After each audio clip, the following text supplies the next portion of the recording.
名义上的冒牌蜂蜜酒，竟让男人暴露出了他的真实身份。镜中居然出现了维京时期的自己，很显然，那所谓的蜂蜜酒并不简单。一瞬间，马格纳的尿不湿都被尿湿了。回到家，母亲正在维修护栏，孝顺的儿子准备帮忙，可意外的是，他竟与自家的锤子产生了共鸣。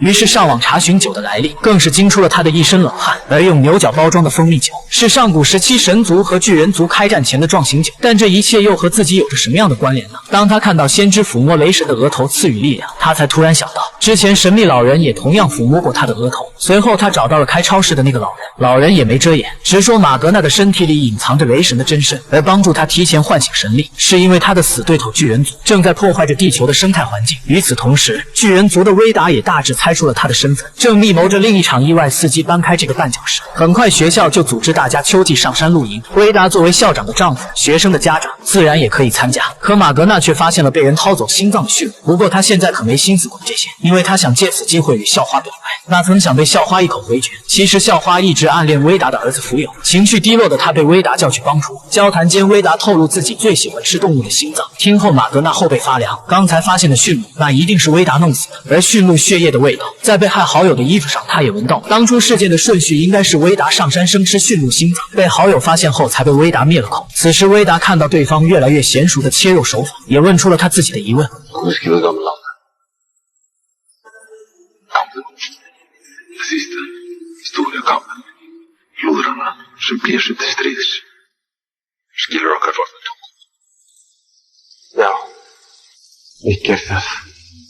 表明身份后，马格纳怒气走开。也就在这时，他知道校花和福友进山了，担心校花有危险，他马上去追。而马格纳的离开给威达创造了下手的机会，他也放出上古哮天犬去击杀对方。转眼间，马格纳就被恶犬扑倒。搏斗间，他试图反抗，可最后都无济于事。结果他还被恶犬咬伤了手臂。痛苦中，马格纳觉醒了天神之力，效仿金刚大战霸王龙的经典场面，彻底将恶犬击杀。逃离危险后，马格纳也找到了校花。不过很明显，大局已定，两人已经研究过了昆字的写法，真是舔狗舔到最后一无所有。醒来后，校花在福友的家里瞎逛，结果让他看到一本古老的相册，其中一张照片是1899年威达一家的全家福。此刻的校花也感觉到危险的存在，可惜早已为时已晚。